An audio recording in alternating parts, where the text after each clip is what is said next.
நேரம் 9 மணி. இலங்கை ஒலிபரப்பு கூட்டுத்தாபனம் செய்திகள். செய்தி ஆசிரியர் ஃபசான் நவாஸ், வாசிப்பவர் ஜே யோகராஜ். முதலில் தலைப்புச் செய்திகள். புதிய அரசியலமைப்புக்கான மாற்று யோசனைகள் பிரதமரிடம் கையளிக்கப்பட்டுள்ளன. புலமைப்பரிசில் பரீட்சைக்கான வெட்டுப்புள்ளிகள் வெளியிடப்பட்டுள்ளன. பஸ் வண்டிகளுக்கான டிராவல் கார்டு அட்டைகளை அறிமுகப்படுத்த நடவடிக்கை. இன்று மேலும் 229 கொரோனா நோயாளர்கள் அடையாளம் காணப்பட்டுள்ளனர். நாட்டின் பெரும்பாலான பகுதிகளில் மழையுடன் கூடிய காலநிலை அதிகரிக்கும் சாத்தியம். அமெரிக்காவின் கொரோனாவுக்கு எதிரான தடுப்பூசி புதிய நம்பிக்கையை ஏற்படுத்தியுள்ளது. அவை தலைப்புச் செய்திகள். இனி விரிவான செய்திகள். புதிய அரசியலமைப்பை தயாரிப்பதற்கான மாற்று யோசனைகள் அடங்கிய நூலை பௌத்த மகா சம்மேளனத்தின் தலைவர் ஜகத் சுமதிபா ராஜபக்சவிடம் இன்று கையளித்தார். புத்த சாசன செயலணி சபை மற்றும் அகில இலங்கை பௌத்த மகா சம்மேளனம் என்பனவற்றின் பிரதிநிதிகள் பிரதமர் மஹிந்த ராஜபக்சவை அவரது விஜயராம இல்லத்தில் வைத்து சந்தித்து இந்த நூலை வழங்கினர். தரம் 5 புலமைப்பரிசில் பரீட்சையின் பெறுபவர்கள் வெளியிடப்பட்டுள்ளன. தமிழ், சிங்களம் ஆகிய மொழிகளிலான மாவட்ட மட்டத்திலான வெட்டுப்புள்ளிகள் அறிவிக்கப்பட்டிருப்பதாக பரீட்சைகள் ஆணையாளர் நாயகம் சனத் பூஜித்த தெரிவித்தார். கொழும்பு, கம்பஹா, களுத்துறை, கண்டி, மாத்தளை, காலி, குருநாகல், மாத்தறை மாவட்டங்களில் சிங்கள மொழி மூலம் தோற்றும் மாணவர்களுக்கான வெட்டுப்புள்ளி 169 ஆகும். தமிழ் மொழி மூலம் இந்த மாவட்டங்களுக்கான வெட்டுப்புள்ளி 162 ஆகும். கேகாலை, குருநாகல் மாவட்டங்களில் தமிழ் மொழி மூலமான பாடசாலைகளுக்கான வெட்டுப்புள்ளி 162 ஆகும். யாழ்ப்பாணம், கிளிநொச்சி, முல்லைத்தீவு, வவுனியா, மட்டக்களப்பு, அம்பாறை மாவட்டங்களுக்கான வெட்டுப்புள்ளி 160 ஆகும். மன்னார் மாவட்டத்துக்கு புலமைப்பரிசில் பரீட்சைக்கான வெட்டுப்புள்ளி 158 ஆகும். மதுரை, புலனறுவை ஆகிய மாவட்டங்களுக்கான வெட்டுப்புள்ளி 159 ஆகும். புத்தளம் மாவட்டத்தின் வெட்டுப்புள்ளி 157 ஆகும். முனராகலை மாவட்டத்தின் வெட்டுப்புள்ளி 155 ஆகும். ரத்தினபுரி மாவட்டத்துக்கான வெட்டுப்புள்ளி 158 ஆகவும் பதிவு செய்யப்பட்டுள்ளது. வரவு செலவு திட்டத்தின் 2வது வாசிப்பு பாராளுமன்றத்தில் நாளை பிற்பகல் 1:40 பாராளுமன்றத்தில் சமர்ப்பிக்கப்பட உள்ளது. பிரதமர் மஹிந்த ராஜபக்ச நிதி அமைச்சர் என்ற ரீதியில் வரவு செலவு திட்டத்தை நாளை சமர்ப்பிக்க உள்ளார். இது இலங்கையில் 75வது வரவு செலவு திட்டமாகும். 2021 ஆண்டுக்கான வரவு செலவு திட்டத்தின் 2ஆம் வாசிப்பின் மீதான விவாதம் எதிர்வரும் 18ஆம் திகதி முதல் 21ஆம் திகதி வரை இடம்பெற உள்ளது. 2ஆம் வாசிப்பு மீதான வாக்கெடுப்பு எதிர்வரும் 21ஆம் திகதி மாலை 6 மணிக்கு இடம்பெறும். எதிர்வரும் 18ஆம் தேதி முதல் 20ஆம் தேதி வரை பாராளுமன்ற கூட்டத்தொடர் முற்பகல் 9:30 முதல் மாலை 5 மணி வரை இடம்பெறும். நாளைய தினம் பாராளுமன்றத்தின் பார்வையாளர் அரங்குக்கு வெளிநாட்டு தூதுவர் மேலும் சில அதிகாரிகள் மட்டுமே அனுமதிக்கப்பட உள்ளனர். நாட்டின் தற்போதைய நிலைமை கருத்தில் கொண்டு இந்த தீர்மானம் எடுக்கப்பட்டுள்ளது. நீங்கள் கேட்டுக்கொண்டிருப்பது இலங்கை ஒலிபரப்பு கூட்டுத்தாபனத்தின் செய்திகள்.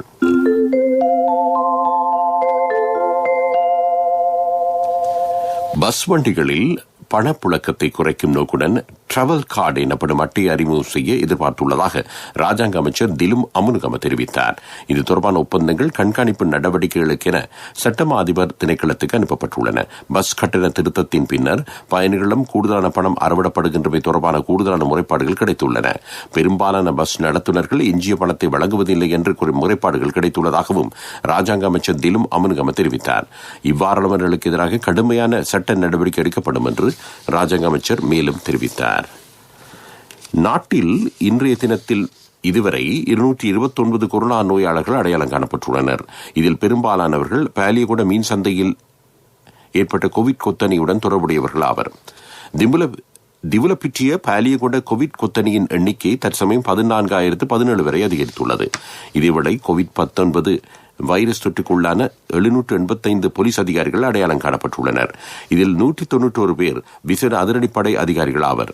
கொரோனா தொற்றுக்குள்ளாகி முற்றாக குணமடைந்தவர்களின் எண்ணிக்கை அதிகரித்திருப்பதாக சுகாதார அமைச்சு அறிவித்துள்ளது. இன்றைய தினத்தில் மட்டும் 311 பேர் கொரோனா தொற்றிலிருந்து முற்றாக குணமடைந்து வீடு திரும்பியுள்ளனர். இதுவரையில் 11,806 பேர் கொரோனா தொற்றிலிருந்து முற்றாக குணமடைந்துள்ளனர். நாட்டில் இதுவரை அடையாளம் காணப்பட்ட மொத்த கொரோனா நோயாளர்களின் எண்ணிக்கை 17,287 வரை அதிகரித்துள்ளது. தற்சமயம் கொரோனா தொற்றுக்குள்ளான 5,423 பேர் தொடர்ந்தும் வைத்தியசாலைகளில் சிகிச்சை பெற்று வருகின்றனர். நாட்டின் பெரும்பாலான இடங்களில் எதிர்வரும் சில நாட்களுக்கு மழையுடன் கூடிய காலநிலை அதிகரிக்கும் என்று வளிமண்டலவியல் திணைக்களத்தின் பணிப்பாளர் நாயகம் அதுல கருணாநாயக்க தெரிவித்தார். பல்வேறு பகுதிகளிலும் இடியுடன் கூடிய மழை பெய்யும் சாத்தியம் காணப்படுகிறது. சில இடங்களில் மழை வீழ்ச்சி 100 மில்லிமீட்டரை தாண்டலாம். இடி மின்னலின் போது வயல்வெளிகள், திறந்த நீர் தடாகங்கள், தேயிலை தோட்டங்கள் ஆகிய இடங்களில் இருக்க வேண்டாம் என்றும் திணைக்களத்தின் பணிப்பாளர் நாயகம் அறிவுறுத்தல் வழங்கியுள்ளார். பாராளுமன்ற உறுப்பினர்களான அரவிந்த் குமார், டயானா கமகே ஆகிய இருவருக்கும் பாராளுமன்றத்தில் ஆளுங்கட்சி பகுதியில் ஆசனங்களை ஒதுக்குமாறு சபாநாயகர் அலுவலகம் பாராளுமன்ற படைக்கல் அதிகாரிக்கு அறிவுறுத்தல் வழங்கியுள்ளது. டயானா கமகேக்கு ஆளுங்கட்சி ஆசன இருக்கையின் இறுதிப் பகுதியிலும், பாராளுமன்ற உறுப்பினர் அரவிந்த் குமாருக்கு எதிர்க்கட்சி உறுப்பினர்கள் அமர்ந்து கொள்ளும் எதிர்க்கட்சி பகுதியில் ஆசனம் ஒன்றை ஒதுக்குமாறு சபாநாயகர் அலுவலகம் அறிவுறுத்தல் வழங்கியுள்ளது. பயணங்களுக்கான கட்டுப்பாடுகள் நீக்கப்பட்டதை தொடர்ந்து மேல் மாகாணத்தின் போக்குவரத்து நடவடிக்கைகள் வழமையான முறையில் இடம்பெற்றாலும் பஸ், ரயில் என்பனவற்றில் பயணிப்போரின் எண்ணிக்கை இன்று குறைந்த மட்டத்தில் காணப்பட்டதாக எமது செய்தியாளர்கள் அறிவித்துள்ளனர். மேல் மாகாணத்துக்கான தடை நீக்கப்பட்டாலும் மேல் மாகாணத்தில் 24 போலீஸ் பிரிவுகள் தொடர்ந்தும் தனிமைப்படுத்தப்பட்டுள்ளன. கொழும்பு மாவட்டத்தில் 17 போலீஸ் பிரிவுகளும், கம்பா மாவட்டத்தில் 7 போலீஸ் பிரிவுகளும் தனிமைப்படுத்தப்பட்டுள்ளன. இந்த தனிமைப்படுத்தப்பட்டுள்ள பகுதிகளில் தடைகளை மீறி செயல்படுவோருக்கு எதிராக கடுமையான சட்ட நடவடிக்கை எடுக்கப்பட உள்ளது. மன்னார் மாவட்டத்துக்கான புதிய அரசாங்க அதிபர் தமது கடமைகளை இன்று ஆரம்பித்துள்ளார். வடமாகாணத்தின் பிரதம செயலாளராக கடமையாற்றி வந்த திருமதி அன்னம்மா ஸ்டான்லி டிமேல் மன்னார் மாவட்ட செயலாளராக உள்நாட்டு அலுவல்கள் அமைச்சினால் நியமிக்கப்பட்டிருக்கின்றார். 1995 ஆண்டில் இலங்கை நிர்வாக சேவை அதிகாரியாக தெரிவு செய்யப்பட்ட இவர் அரசு சேவையில் 30 வருட அனுபவம் மிக்கவர். இதுவரை மன்னார் அரசாங்க அதிபராக கடமையாற்றிய CA மோகன்தாஸ் ஓய்வு பெற்று சென்றுள்ளார்.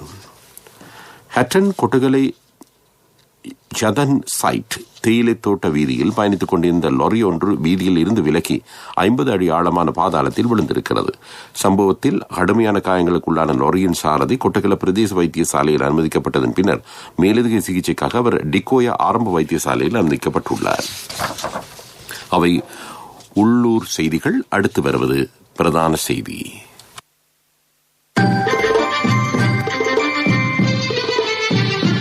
பிரதான செய்தி வழங்குவோர் ஒவ்வொரு வீட்டிலும் இருக்க வேண்டிய வீட்டு வைத்தியர் சித்தாலேப. இலங்கையின் விமானப்படை வரலாற்றில் 2 பெண்கள் அதிகாரிகள் விமானப்படையின் விமானிகளாக பதவி உயர்வு பெற்றுள்ளனர். சீனக்குடாவில் அமைந்துள்ள இலங்கை விமானப்படை கல்லூரியில் இன்று காலை இடம்பெற்ற நிகழ்வொன்றின் போது இவர்களுக்கு உத்தியோகபூர்வமாக விமானங்களை செலுத்துவதற்கான அங்கீகாரம் வழங்கப்பட்டது. APL குணரட்ன, RT வீரவர்தன ஆகியோர் இலங்கை விமானப்படையின் முதலாவது பெண் விமானிகளாக இணைத்துக் கொள்ளப்பட்டுள்ளனர். அது பிரதான செய்தி. அடுத்து பெறுவது உங்கள் கவனத்துக்கு.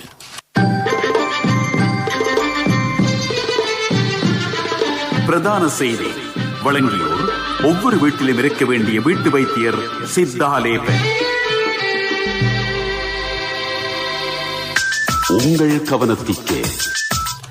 களுத்துறை மாவட்டத்தின் பல்வேறு பகுதிகளில் நாளை காலை 8:30 முதல் 11 மணித்தியால நீர்வெட்டு அமலாகும் என்று தேசிய நீர்வளங்கள் வடிகால் அமைப்பு சபை அறிவித்துள்ளது. இதனால் வாதுவ, நாகொட, வஸ்கடுவ, பொத்துப்பிட்டிய, களுத்துறை வடக்கு, களுத்துறை தெற்கு, கட்டுக்குருந்த, வெண்தொட்ட, பாயகல, மங்கோன, பேர்வளை, அலுத்கம, தர்கா நகர், கழுவாமோதர ஆகிய பிரதேசங்களுக்கு நாளை காலை 8:30 முதல் நாளை இரவு 7:30 வரை நீர்வெட்டு அமலாகும் என்று சபை அறிவித்துள்ளது. இது தொடர்பான மேலதிக விவரங்களை அறிந்து கொள்ள விரும்புவோர் 1939 என்ற தொலைபேசி இலக்கத்துடன் தொடர்பு கொள்ள முடியும் என்று நீர்வளங்கள் வடிகால் அமைப்பு சபை அறிவித்துள்ளது. அது உங்கள் கவனத்துக்கு. அடுத்து வருவது உலகச் செய்திகள். உலகச் செய்திகள். கொரோனாவுக்கு எதிரான புதிய தடுப்பூசி 95% வினைத்திறனை கொண்டுள்ளமை உறுதிப்படுத்தப்பட்டுள்ளது. அமெரிக்காவைச் சேர்ந்த மொடோனா என்ற நிறுவனம் விருத்தி செய்துள்ள தடுப்பூசியின் பாதுகாப்பு உயர்ந்தபட்ச அளவில் உறுதிப்படுத்தப்பட்டுள்ளதாக BBC உலக செய்தி வெளியிட்டுள்ளது. முதற்கட்டமாக 30,000 அமெரிக்கர்கள் தடுப்பூசி ஏற்றும் நடவடிக்கையில் ஈடுபட்டுள்ளனர். அடுத்த வாரமளவில் இந்த தடுப்பூசியை சுகாதார ஒழுங்குறுத்தல்களுக்கு அமைவாக அனுப்ப எதிர்பார்க்கப்பட்டுள்ளது. விரைவில் 2 கோடி தடுப்பூசிகளை நாடளாவிய ரீதியில் விநியோகிக்க அமெரிக்காவின் மொடர்னா நிறுவனம் திட்டமிட்டுள்ளது. அது உலகச் செய்தி. அடுத்து வருவது அபிவிருத்தி செய்திகள். அபிவிருத்தி செய்திகள். மாத்தளை மாவட்டத்தில் 6 பாடசாலைகள் தேசிய பாடசாலைகளாக அபிவிருத்தி செய்யப்பட உள்ளன. முதற்கட்டமாக தெரிவு செய்யப்படும் ஒவ்வொரு பாடசாலைக்கும் தலா 100 மில்லியன் ரூபாய் ஒதுக்கப்பட உள்ளது. மாத்தளை மாவட்டத்தில் நிலவும் ஆசிரியர் பற்றாக்குறையை நிவர்த்தி செய்வதற்காக கல்வியியல் கல்லூரியைச் சேர்ந்த 113 ஆசிரியர்களும் பயிலுனர் பட்டதாரிகளும் உயர் டிப்ளோமாதாரிகளும் இணைத்துக் கொள்ளப்பட உள்ளனர். மாத்தளை மாவட்டத்தில் அதி உயர் தொழில்நுட்ப பல்கலைக்கழகம் ஒன்றும் அமைக்கப்பட உள்ளது. இதன் நிர்மாணப் பணிகள் எதிர்வரும் ஜனவரி மாதம் ஆரம்பிக்கப்பட உள்ளது. சமூக உட்கட்டமைப்பு குழுவின் ஊடாக மாத்தளை மாவட்டத்தில் இந்த அபிவிருத்தி பணிகள் மேற்கொள்ளப்பட உள்ளன. அது அபிவிருத்தி செய்தி. அடுத்து வருவது விளையாட்டுச் செய்தி. விளையாட்டுச் செய்திகள். சர்வதேச கிரிக்கெட் பேரவையின் புதிய தலைவரை தெரிவு செய்வதற்கான ரகசிய வாக்கெடுப்பு இன்று ஆரம்பமானது. வாக்கெடுப்பு 3 கட்டங்களாக இடம்பெற உள்ளது. சர்வதேச கிரிக்கெட் பேரவையின் தற்போதைய இடைக்கால தலைவர் இம்ரான் கவாஜா, நியூசிலாந்து கிரிக்கெட் அமைப்பின் தலைவர் கிரேக் பெக்லே ஆகியோர் இந்த பதவிக்கு போட்டியிடுகின்றனர். சர்வதேச கிரிக்கெட் பேரவையின் 16 பணியாளர்களும் இது தொடர்பான வாக்கெடுப்பில் வாக்களிக்க உள்ளனர். அது விளையாட்டுச் செய்தி. அடுத்து வருவது வர்த்தக செய்தி. 24 மணித்தியாலத்துல யாராலையும் ஒரு வீட்டை கட்ட முடியாது. ஆனா 24 மணித்தியாலத்துல வீட்டு கடன் ஒண்ணு வழங்க NSBயால மட்டும்தான் முடியும். இன்னைக்கே NSBக்கு போங்க. வினைத்திறனான சேவையுடன் தேர்ந்தெடுக்கப்பட்ட கிளைகளின் ஊடாக 24 மணித்தியாலத்தில் கடன் தொகையினை பெற்றுக் கொள்ளுங்கள். NSB கேதொர உங்கள் சொந்த இல்லத்தின் கனவை நனவாக்கிடும். வர்த்தக செய்தி அனுசரணை. தேசிய சேமிப்பு வங்கி உங்கள் பணத்திற்கு பாதுகாப்பான இடம். இலங்கையின் வெளிநாடுகளுக்கான ஏற்றுமதி கடந்த அக்டோபர் மாதத்தில் 832 மில்லியன் அமெரிக்க டாலர்கள் வரை குறைவடைந்திருக்கிறது. கடந்த 2019 ஆண்டுடன் ஒப்பிடும்படுத்தி இது 14.9% வீழ்ச்சியாகும். நாட்டின் தற்சமய நிலவும் கொரோனா வைரஸ் தாக்கம் இலங்கையின் ஏற்றுமதியில் பாரிய தாக்கத்தை ஏற்படுத்தியிருப்பதாக இலங்கையின் மத்திய வங்கி, சுங்கத் திணைக்களம், ஏற்றுமதி அபிவிருத்தி சபை என்பனவற்றின் அறிக்கைகள் குறிப்பிடுகின்றன. அது வர்த்தக செய்தி. அடுத்து வருவது பொருளாதார செய்தி. வர்த்தக செய்தி அனுசரணை. தேசிய சேமிப்பு வங்கி உங்கள் பணத்திற்கு பாதுகாப்பான இடம். 24 மணித்தியாலத்துல யாராலையும் ஒரு வீட்டை கட்ட முடியாது. ஆனா 24 மணித்தியாலத்துல வீட்டு கடன் ஒண்ணு வழங்க NSBயால மட்டும்தான் முடியும். இன்னைக்கே NSBக்கு போங்க. வினைத்திறனான சேவையுடன் தேர்ந்தெடுக்கப்பட்ட கிளைகளின் ஊடாக 24 மணித்தியாலத்தில் கடன் தொகையினை பெற்றுக் கொள்ளுங்கள். NSB கேதொர உங்கள் சொந்த இல்லத்தின் கனவை நனவாக்கிடும். பொருளாதார செய்திகள் அனுசரணை. அண்ணா 31க்கு நீங்க மகளுக்கு தங்கம் வாங்குவீங்கன்னு நான் எதிர்பார்க்க இல்ல. எந்த தங்கத்துக்கு தங்கம் கொடுக்க முடிஞ்சது எந்த LOLC கிரெடிட் கார்டு இருந்ததால. LOLC ஃபைனான்ஸ் கடன் அட்டை உங்களை மேலும் உயர்த்திட. இலங்கை தொழில்சார் வங்கியாளர் சங்கம் ஒழுங்கு செய்துள்ள வரவு செலவு திட்டம் தொடர்பான இணைய வழி செயலமர்வு எதிர்வரும் வெள்ளிக்கிழமை இரவு 7 மணி முதல் 8:30 வரை இடம்பெற உள்ளது. செயலமர்வில் பிரதம அதிதியாக ராஜாங்க அமைச்சர் அஜித் நிவாட் கப்ரால் கலந்து கொண்டு உரையாற்ற உள்ளார். இம்முறை வரவு செலவு திட்டம் இலங்கையின் தொழில்சார் வங்கியாளர்களுக்கும் வங்கித்துறைக்கும் ஏற்படுத்தும் பாதகமான தாக்கங்கள் பற்றி இதன்போது கவனம் செலுத்தப்பட உள்ளது. அது பொருளாதார செய்தி. இறுதியாக வானிலை அறிக்கை.